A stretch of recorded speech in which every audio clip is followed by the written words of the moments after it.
If we completely reject, not intellectually but actually, all so-called spiritual authority, all ceremonies, rituals and dogmas, it means that we stand alone and are already in conflict with society. We cease to be respectable human beings. A respectable human being cannot possibly come near that infinite, immeasurable reality. If you deny it as a reaction, you will have created another pattern in which you will be trapped. If you tell yourself intellectually that this denial is a very good idea, but do nothing about it, you cannot go any further. If you deny it, however, because you are free and not frightened, you will create a distance in yourself and around you, but you will step out of the trap of respectability. Then you will find that you are no longer seeking. This is the first thing to learn, not to seek. When you seek, you are really only window shopping. The individual is a local entity, living in a particular country, belonging to a particular culture, particular society, particular religion. The human being is not a local entity. He is everywhere. If the individual merely acts in a particular corner of the vast field of life, then his action is totally unrelated to the whole.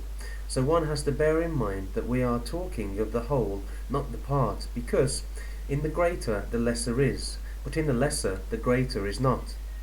The individual is a little conditioned, miserable, frustrated entity, satisfied with his little gods and his little traditions, whereas a human being is concerned with the total welfare, the total misery, the total confusion of the world. The individual is the result of the total experience, knowledge, and conduct of man. Each one of us is the storehouse of all the past.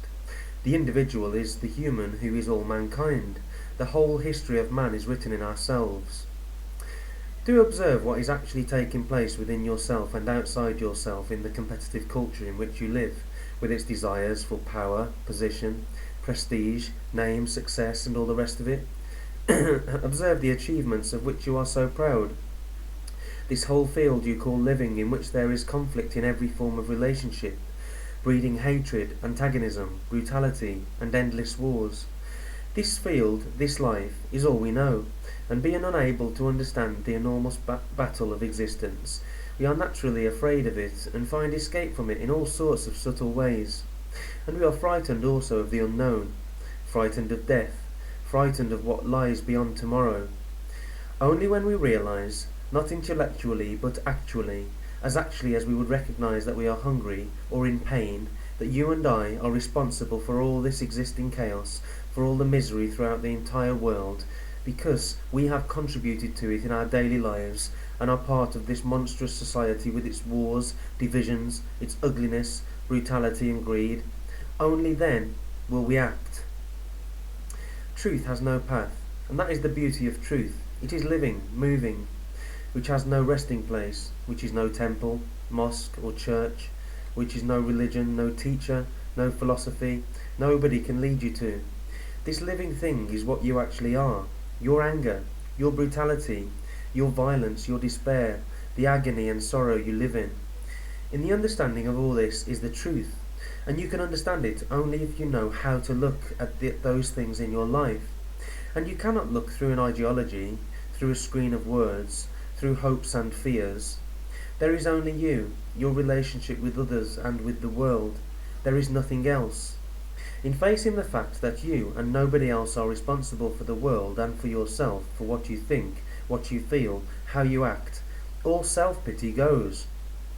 If you observe very closely what is taking place and examine it, you will see that it is based on an intellectual conception, and the intellect is not the whole field of existence. It is a fragment, and a fragment, however cleverly put together, however ancient and traditional, is still a small part of existence, whereas we have to deal with the totality of life. If we know how to look, then the whole thing becomes very clear, and to look needs no philosophy, no teacher. Nobody need tell you how to look. You just look. You may say, I see the necessity for a fundamental inward change in myself, but how am I to bring it about? Please show me the way. Help me towards it. If you say that, then what you are concerned with is not change itself. You are merely searching for a method, a system. In trying to conform to the ideology, you suppress yourself, whereas what is actually true is not the ideology, but what you are. When you reject something false, which you have been carrying about with you for generations, you have more energy, haven't you? You have more capacity, more drive, greater intensity and vitality. We need a tremendous amount of energy, and we dissipate it through fear. But when there is this energy which comes off from throwing off every form of fear, that energy itself produces the radical inward revolution. You do not have to do a thing about it. Freedom is entirely different from revolt. There is no such thing as doing right or wrong when there is freedom. You are free, and from that centre you act, and hence there is no fear, and a mind that has no fear is capable of great love. And when there is love, it can do what it will. You had an experience yesterday which taught you something, and what it taught you becomes a new authority, and that authority of yesterday is as destructive as the authority of 1,000 years. To understand ourselves needs no authority either of yesterday or of 1,000 years, because we are living things, always moving, flowing, never resting. When we look at ourselves with the dead authority of yesterday, we will fail to understand the living movement, and the beauty and the quality of that movement. Die to everything of yesterday so that your mind is always fresh, always young, innocent, full of vigour and passion.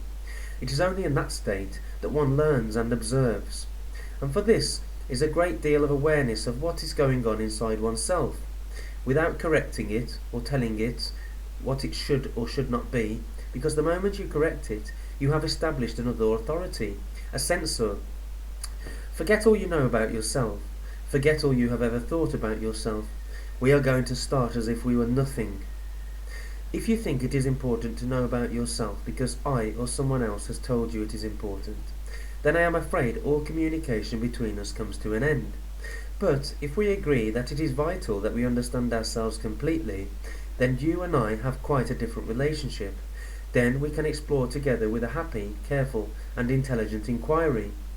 Man throughout the world is caught up in the same daily problems as ourselves.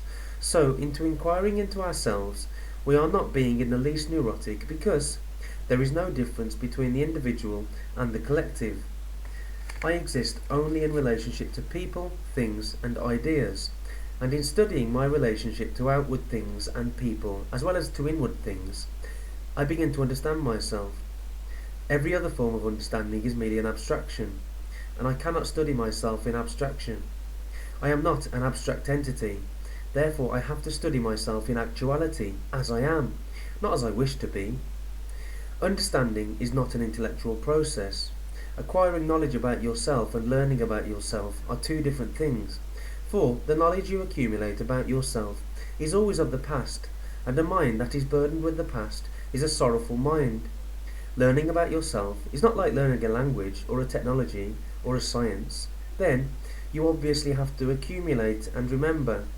It would be absurd to have to begin all over again, but in the psychological field, learning about yourself is always in the present, and knowledge is always in the past.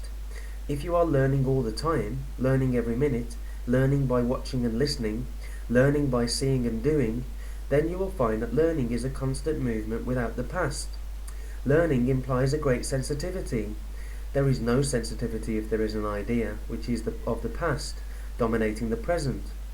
Then the mind is no longer quick, pliable, alert. Most of us are not even sensitive physically. We overeat. We do not bother about the right diet. We oversmoke and drink so that our bodies become gross and insensitive. The quality of attention in the organism itself is made dull. We may be sensitive about certain things that touch us personally, but to be completely sensitive to all the implications of life demands that there be no separation between the organism and the psyche. It is a total movement. To live with a living thing, your mind must also be alive, and it cannot be alive if it is caught in opinions, judgments, and values. In order to observe the movement of your own mind and heart, of your whole being, you must have a free mind. Each of us has an image of what we think we are or what we should be, and that image, that picture, entirely prevents us from seeing ourselves as we actually are. The moment you have a conclusion or start examining from knowledge, you are finished, for then you are translating every living thing in terms of the old. Whereas if you have no foothold, if there is no certainty, no achievement, there is freedom to look, to achieve. And when you look with freedom, it is always new. A confident man is a dead human being. For centuries we have been conditioned by nationality, caste, class, tradition, religion, language, education, literature, art, custom, convention, propaganda of all kinds, economic pressure, the food we eat, the climate we live in, our family, our friends, our experiences, every influence you can think of, and therefore our responses to every problem are conditioned. Even when you look at a tree and say, "That is an oak tree," or "That is a banyan tree," the naming of the tree, which is botanical knowledge, has so conditioned your mind that the word comes between you and actually seeing the tree. The world will not help you touch it. You respond to every challenge according to your conditioning, and your conditioning being inadequate will always react inadequately. If you are not satisfied when you become aware of it, you will realize that you never do anything without it. Never. And therefore, you are always living in the past with the dead.